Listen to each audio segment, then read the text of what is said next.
قرآن کلام خداست. کلام خدا آمده تا رحم خدا را به بندگان خدا بچشاند. تعبیر دیگه درباره قرآن نمیتوانیم داشته باشیم. قرآن کلام خدا آمده تا رحم خدا را به بندگان خدا بچشاند. اگر بندگان خدا با کلام خدا رحم خدا را نچشیدن و رحم نشدن، با غیر کلام خدا رحم نخواهند شد. محال است. قرآن، تکرار میکنم، کلام خدا آمده تا رحم خدا را به بندگان خدا بچشاند. الرحمن علم القرآن خلق الانسان. پس قرآن رحم خداست.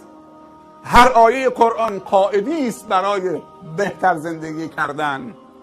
هر آیه قرآن آیه‌ای است برای سعادتمندی و رشد و توانمندی و مسئولیت و پیروزی و رستگاری و روسفیدی.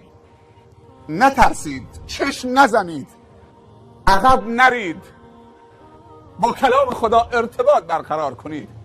کافی است که یک بسم الله بگید، لا یمسه الا المطهرون، و یک وضو بگیرید و یک طهارت درونی داشته باشید. نترس، قرآن خدا را بلند کن، باز کن. چرا دستت میلرزه؟ خیلی جوانان وقتی شیشه شراب دست میگیرن دستشون نمیلرزه. خیلی جوانان وقتی که پاکت ونستون رو در میارن، سیگار رو میذارن تو دهنشون، دستشون نمیلرزه. کبریت میزنن، خودشون رو میسوزونن. خیلی ها وقتی میخوان غیبت بکنن، بهتان بزنن، تهمات بزنن به دیگران، غیبت بکنن، نمامی بکنن، دروغ بگن، زبانشون نمیلرزه، دلشون نمیلرزه. ولی وقتی میخوان کلام خدا بخونن دلهره دارن، مثل که وحشت دارن. سیگار آدم رو به زمین میزنه، دهان آدم رو بدبو میکنه، فرشتگان رو متنفر میکنه، از تو دور میکنه. ولی به دهن میکنید، پولم میدید.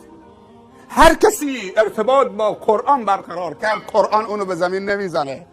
قرآن زمین افتاده رو بلند میکنه از زمین. قرآن ذلیل و عزیز میکنه، فقیر و غنی میکنه، زشت و زیبا میکنه، ضعیف و قوی میکنه، جاهل و عالم میکنه، مشرک و موحد میکنه، کافر و مؤمن میکنه، شقیر و سعید میکنه، پیر و جوان میکنه، شیطان پرست و خدا پرست میکنه، بخیل و سخی میکنه، سیاه و سفید میکنه. علمای بزرگ اسلام میگویند هیچ چیزی آخر این امت را اصلاح نمی کند مگر اون چیزی که اول این امت رو درست کرد، و اول این امت فقط با قرآن و سنت اصلاح شد.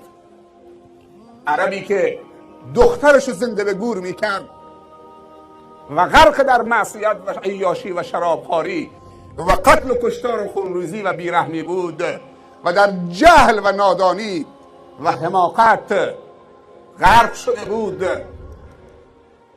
با قرآن به کجا رسید؟ با قرآن به چه سعادتی دست پیدا کرد؟ استاد بشریت شد، راهنمای بشریت شد، مرشد بشریت شد. لقب صحابه را گرفتند، انصار و مهاجر شدند. هر کسی خشیت ربش را داشته باشد و ارتباط با قرآن برقرار کند، قرآن او را بلند می کند.